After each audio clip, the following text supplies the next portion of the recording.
Alors, bonjour à toi, ici Arturo Mwaba, bienvenue sur la chaîne Investir en toi. Aujourd'hui, j'aimerais te parler d'une vidéo qui est virale vraiment sur les réseaux sociaux ces derniers temps. C'est une vidéo que sûrement tu as eu à entendre, c'est une vidéo que sûrement tu as eu à voir. Je vais d'abord mettre la vidéo et puis on va te retrouver tout juste après. Pendant que le monde avance, pendant que l'Europe émerge, pendant que l'Amérique triomphe, pendant que l'Asie se construit en Afrique, les Noirs dansent. Oui, ils dansent, ces Noirs, ces bons Noirs fabriqués par la colonisation. Pendant que les jeunes Européens lisent et écrivent des livres, pendant que les jeunes Américains créent Google, Facebook, Microsoft, YouTube et vont sur la Lune. Pendant que les jeunes Asiatiques fabriquent des missiles, des smartphones, des voitures, en Afrique, les Noirs dansent. Ils dansent dans les églises, chantent pour louer Yahvé, Allah, Elohim et d'autres dieux qu'on leur a imposés et aller en boîte de nuit, ceux noirs, pour la plupart, ne songent à rien sauf à danser. La nuit est faite pour dormir, mais les Noirs dansent au point d'oublier le travail de demain. Pendant que les jeunes Chinois viennent envahir l'économie africaine en occupant tous les secteurs pour faire fortune. En Afrique, les jeunes fuient l'agriculture, l'artisanat et l'élevage.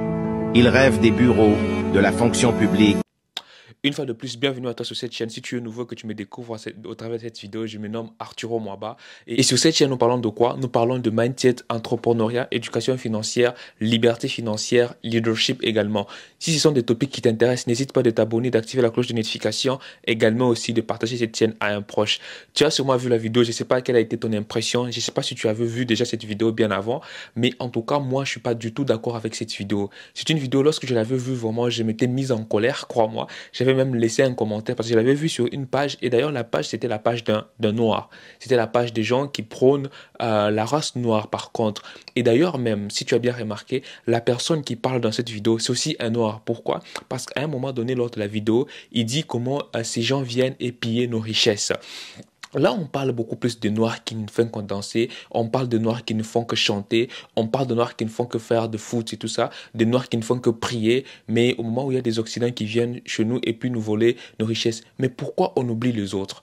Pourquoi on oublie ces noirs qui ont fait la différence? Pourquoi on oublie de ces noirs qui sont écrivains? Pourquoi on oublie ces noirs qui sont battus pour leur liberté? Pourquoi on oublie ces noirs qui ont eu des idées remarquables, des idées révolutionnaires? Tous ces blancs-là qu'on est en train de prôner, tous ces blancs-là qu'on est en train d'élever aussi haut. Pensez-vous que toutes les idées qu'ils ont, eux, ils ont juste eu comme ça? Non, la plupart des idées qu'ils ont, ils ont tiré ça chez nous. Pourquoi ils viennent chez nous, pensez-vous alors? Pourquoi ils viennent chez nous? La plupart du temps, ils viennent chez nous pour voler nos idées à nous. La plupart du temps, ils viennent chez nous pour nous piller nos richesses. Seulement, qu'ils ont le pouvoir et que nous n'avons pas assez de pouvoir. C'est ainsi que des fois, c'est difficile pour nous de faire face à eux. Mais moi, je ne suis pas du tout d'accord avec l'idée de dire que non, les Noirs ne font que danser, les Noirs ne font que chanter, les Noirs ne font que jouer au foot. Bien sûr, on fait toutes ces choses-là. Mais est-ce pour autant que les autres ne le font pas? Est-ce pour autant que le blanc ne joue pas au foot? Si, ils le font. Est-ce pour autant que le blanc ne chante pas? Si, ils le font. Est-ce pour autant que les gens que le blanc ne font que lire? Non, il y a des blancs qui ne lisent pas. Il y a des blancs qui ne sont pas qui ne font du tout pas la lecture. Moi qui te parle, je suis quelqu'un qui lit beaucoup. Ok, je suis très amoureux de la lecture. D'ailleurs, même tellement que j'aime beaucoup lire. Des fois, même lorsque je suis en cours de route, je peux me mettre à écouter des livres audio. Des fois, je peux me mettre à lire. Des fois, par exemple, je suis dans le métro, je lis des livres et tout. Mais par contre, tu vas croiser des blancs qui sont là seulement sur leur réseau en train de scroller, qui ne connaissent rien de la lecture, qui n'ont lu aucun livre. Donc, arrêtons, enlevant en nous en tête l'idée de se dire que non, il n'y a que le blanc qui s'intéresse à des facilités et il n'y a que le noir qui s'intéresse à des facilités et non pas le blanc. Genre pour dire la race blanche, c'est la race parfaite quoi. Je suis pas là pour blâmer la race noire, non, mais je suis juste là pour défendre ma race, pour dire que, bien sûr, pour dire que malgré le fait que le noir danse, malgré le fait que le noir chante, malgré le fait que le noir joue au foot, ce qui n'est pas du tout mal, parce que lorsque une personne a pour passion le foot, elle a le droit de jouer au foot. Lorsque une personne a pour passion la danse, elle a le droit de danser. Lorsqu'une personne a pour passion le chant, elle a le droit de chanter. Est-ce parce que la personne a pour passion le chant et qu'elle ne doit forcément pas chanter tout simplement parce qu'elle est noire et que la race noire est caractérisée par le chant? Non, pas du tout. Il y a des chants, il y a des personnes qui chantent et qui font de cela un métier et ils font cela de manière professionnelle. Tout comme il y a aussi des blancs qui chantent de manière aussi professionnelle. Il y a des blancs qui jouent au foot de manière professionnelle. Donc enlevons en tête l'idée de se dire que non, la race noire c'est la race maudite, la race noire c'est la race de quoi ça, des personnes non instruites. Non, pas du tout. Moi je suis pas du tout d'accord avec ça. D'ailleurs je te laisse suivre la vidéo de cette dame et puis on se retrouve tout juste après. Nous devons arrêter un petit peu d'avoir aujourd'hui pour seul modèle de réussite Beyoncé, Mbappé, Monsieur Tony Parker et tous ces comiques-là, les Chris Tucker, etc., et tous les Will Smith, etc. Ils ne devraient pas être notre seul modèle de réussite. Pourquoi je dis ça? Parce qu'en fait, l'être humain est la somme de ce qu'il voit. Ce que tu vois t'influence. Si un enfant passe son temps ici dans ton studio, Jean-François, à voir des caméras, des micros, etc., cet enfant sera influencé. Il fera les mêmes schémas, on est d'accord. On est d'accord. Même si tu ne lui dis pas qu'il faut que tu fasses ça comme métier, l'enfant automatiquement va se sentir attiré. Il y a une force d'attraction par rapport à ce que nous sommes en train de vivre.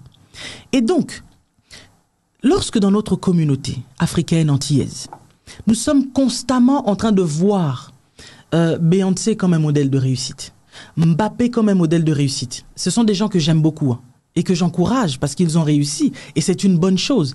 Mais pour moi, ça ne caractérise en rien la force, le potentiel que l'homme noir possède en fait. C'est, je l'ai dit la fois dernière, c'est nous mépriser, c'est nous minimiser que de nous arrêter simplement au niveau du chant, au niveau de la danse, au niveau de la course, au niveau de la cuisine. Tu vois? Donc c'est comme si oui, mais bon, vous savez, les Noirs, ils sont bons dans ça. En fait, sans même que je te dise quoi que ce soit, les Noirs, ils sont habiles à chanter facilement, à danser facilement. Et c'est pour cela que tout à l'heure, comme je disais, quand on regarde le modèle de réussite, quand toute une génération regarde la plupart de tous ces joueurs que nous connaissons, noirs africains ou autres, ou antillais, réussir dans le monde du football, tu ne vois pas que toute notre génération, là, même la génération qui arrive, ils sont tous attirés à aller faire du foot. C'est ça. Et ils sont aussi très habiles. En fait, moi, ce que je comprends dans cela, c'est que ce sont des choses qui sont à l'intérieur. Et qui ne font qu'en fait, se refléter à l'extérieur. Ok? Ce sont des choses qu'ils ont. Mais aussi, c'est parce qu'en fait, il y a ce pouvoir d'attraction par le fait de ce que l'on voit. Ce que tu vois t'influence. Et parce que ça t'influence, ça crée en toi une force, en fait, qui démontre que tu as aussi les capacités de pouvoir émettre les mêmes ondes, de faire la même chose et d'être aussi bon. Tu as vu la vie de cette dame. Ce qu'elle a dit, c'est tout à fait normal. Parce que lorsque tu es quelqu'un qui a grandi dans une famille d'un père, disons par exemple, mon exemple, moi qui ai grandi dans une famille d'un père technicien. Et du coup, quand je voyais mon père exercer ce métier-là, moi, en tout cas, j'aimais beaucoup cela. Et vu que je voyais à mon père, vu que mon père est une source d'inspiration pour moi, et mon père a fait les études d'électricité et tout ça, j'aimais beaucoup cela. Déjà, dès le bas âge, moi aussi, je voulais être électricien. Je voulais aussi être comme mon père, jusqu'à ce que j'ai fini par faire des études d'électricité. Et c'est même d'ailleurs les études que j'ai fait. Je suis presque à la fin de mon baccalauréat. C'est ce que tu verras, beaucoup de enfants, ils ont tendance à imiter leurs parents, ils ont tendance à imiter ce que leurs parents ont fait. Pourquoi? Parce qu'ils ont grandi dans cet environnement-là. Si tu as grandi dans un environnement où ton père est politicien, il est fort probable que tu sois politicien. Si tu as grandi dans un environnement où ton père est musicien, il est fort probable que tu sois aussi musicien. Si tu as grandi dans un environnement où ton père est footballeur, notamment par exemple, prenons l'exemple de Cristiano Ronaldo qui a son enfant aussi qui commence à s'intéresser au foot. C'est tout à fait normal. Alors, pourquoi vous voulez seulement vous focaliser sur ces faits-là et oublier les exemples qui sont bons? Vous allez me dire que non, les Blancs ont ceux qui ont fait les meilleures inventions du monde, c'est qui est faux. Les Blancs sont ceux qui ont toujours fait des bonnes choses dans le monde, c'est qui est faux. Parce qu'il y a des Noirs qui ont fait beaucoup de choses, il y a des Noirs qui ont fait des grandes choses, seulement les idées des Noirs sont les plus étouffées. On étouffe souvent ce que les Noirs font. Les Blancs essaient de prendre cela, ils mettent juste peut-être une petite touche personnelle et puis ils essaient d'étouffer l'idée initiale. Par contre, la plupart des idées initiales, ça vient de Noirs. Je laisse suivre cette partie ici et puis on se retrouve tout juste après. On ne pense pas que nous avons la possibilité de pouvoir changer les choses. Parce que quand je regarde un petit peu et que je fais un retour en arrière et que je regarde l'accomplissement de notre peuple, il y a eu tellement d'accomplissements. Tiens, il y a eu tellement de choses qui ont été accomplies par nos ancêtres qu'on essaye d'étouffer en fait. Un petit peu comme l'herbe qui doit pousser mais qu'on veut remettre sur terre. C'est pas possible. Tu es obligé de pousser. Mais c'est sûr que tu seras déformé parce qu'en fait, quand tu dois pousser et qu'on t'empêche de pousser, tu vas pousser par déformation. Et c'est comme ça que plusieurs d'entre nous sommes déformés. Parce que nous ne pensons pas que nous sommes capables d'être bien plus que ceux qu'on nous présente comme modèle de réussite. Moi, je voudrais aujourd'hui, Jean-François, qu'un parent qui est chez lui puisse rappeler à son enfant qu'un homme comme Alexander Miles a inventé l'ascenseur en 1867. L'ascenseur, c'est un noir. C'est un noir. Gareth Morgan a inventé le feu de signalisation. Et ça, c'était en 1923. Joseph Latimer, qui a inventé la lampe électrique. Mais un noir encore. Je suppose que toi, tu connais l'autre là. Que l'on dit que c'est lui qui a inventé, alors que c'est cet homme encore, un noir. John Steinhardt, il a inventé le réfrigérateur. Cheikh Anta Diop, le dosage de la mélanine à partir de la peau. John V. Smith, il a inventé les freins de voiture. Encore un noir. William Barry a inventé la machine à composter. Benjamin Benker, l'horloge en bois. Lewis Howard, il a inventé tellement de choses. Allez voir, allez essayer de voir sur Google, vous verrez tout ce que notre communauté, notre peuple a eu à faire. Et c'est sur base de ces personnes-là que nous autres Africains devons en fait nous projeter. Ce sont eux les modèles de réussite. Quand tu montres à ton enfant que tu sais celui qui a inventé le frigo que tu as dans ta maison, c'était un noir comme toi. L'enfant, dès son bas âge, va grandir avec ce background-là, qu'il le peut, qu'il a la capacité, qu'il a la possibilité, lui aussi, d'inventer des choses. Mais quand tu lui montres à longueur de journée des gens qui ne font que se déhancher à la télévision, tu crois que cet enfant va devenir quoi? Il finira encore danseur, il finira chanteur. Je ne dis pas que chanter c'est mauvais, je chante moi-même.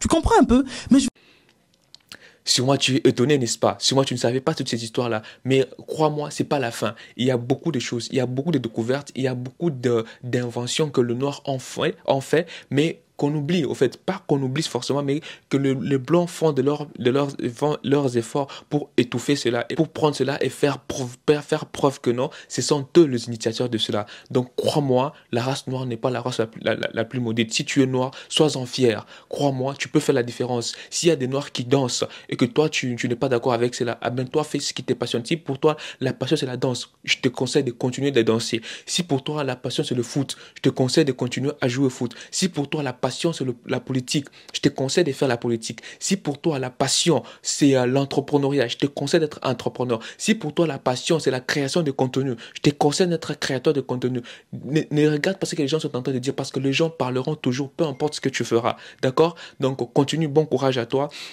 Et d'ailleurs, pour finir, j'aimerais te dire une chose que Ricardo Kanyama a dit, c'est que si par exemple toi tu es quelqu'un qui ne parvient pas peut-être à lire, parce que tu sais la lecture est une chose très importante. La lecture te permet de te découvrir, la lecture te permet de gagner des années d'expérience. Parce que le truc c'est quoi? C'est que la chose que tu es en train de vouloir faire ou que tu es en train de faire, il y a une personne qui a fait cela bien avant toi et qui a mis cela dans un livre. Du coup, pour toi, le fait de lire ce livre-là, ça va te faire gagner des années d'expérience. Ça va te faire gagner les expériences de cette personne-là, les échecs et comment elle a eu à surmonter cela. C'est ainsi que je te conseille aussi à commencer à lire. Si tu ne parviens pas à lire un livre de, je sais pas moi, des 100 pages, commence déjà par un petit livre, ok? Donne-toi la discipline de commencer même à lire un chapitre par jour ou quelques lignes par jour. Tout simplement, commence par là et puis tu verras, tu vas laisser l'effet cumulé jouer son rôle. Donc vas-y, je te conseille vraiment. Et d'ailleurs, aujourd'hui, j'aimerais te parler d'un livre là. C'est ce livre ici, c'est le livre Libérez votre plein potentiel d'une dame camerounaise qui vit en Allemagne. Elle a écrit ce livre ici, c'est une africaine, tu vois, et ce n'est pas le seul. Il y a beaucoup d'Africains qui ont écrit de livres et tu te rends sûrement compte que tu ne connais sûrement pas beaucoup des auteurs africains. Cela pas parce qu'ils n'ont pas forcément écrit de livres ou parce qu'ils n'écrivent pas tout simplement, non, mais cela c'est parce qu'ils ne sont pas le plus recommandés. Ceux qui sont le plus recommandés, ce sont les auteurs américains et européens. C'est ainsi que les auteurs africains ne sont pas tellement connus du grand public. Mais crois-moi, les Africains écrivent. Ils ont écrit, ils écrivent et ils continueront d'écrire. Et si tu veux encore avoir plus d'auteurs, si tu veux encore avoir plus de livres des Africains, je te recommande de visiter la page Argent Livre. Là, tu vas découvrir beaucoup des auteurs africains. Alors, je vais finir par te dire ceci. Si tu te dis que tu n'as pas assez de temps pour lire, non, cela est une excuse. Alors, je veux te conseiller de commencer à lire dans le bus lorsque tu es, par exemple, en train de te rendre au travail ou lorsque tu es en train de te rendre à tes cours. Commence à écouter des livres audio. Commence à lire pendant tes heures de pause au travail, tout comme à l'université. Commence à lire lorsque tu pars aux toilettes. Trouve un temps pour lire. Commence à lire lorsque tu es chez toi à la maison et que les autres sont en train de suivre la télévision. Toi, prends un temps pour lire. Écarte-toi pour lire. Commence à lire même lorsque tu n'en as pas envie. Commence à lire pendant que les autres s'amusent, pendant que les autres sont en vacances. Prends du temps pour lire parce que la lecture est très très importante. Et retiens ceci, c'est lui qui sait lire mais qui ne lit pas n'est pas du tout différent de celui qui ne sait pas lire. Et Valère Bellès a dit ceci, les personnes qui ne lisent pas doivent payer ceux qui lisent afin qu'ils leur apprennent ce qu'ils ont appris en lisant. Moi, je te conseille de lire car la lecture est très très très important. C'était Arturo Mwaba pour te motiver, te réveiller afin que tu te battes pour ta liberté. Et moi, je te dis, avançons ensemble et bluffons les gens autour de nous. Pas pour leur dire, tu vois, j'ai réussi, mais pour être une source d'inspiration pour eux.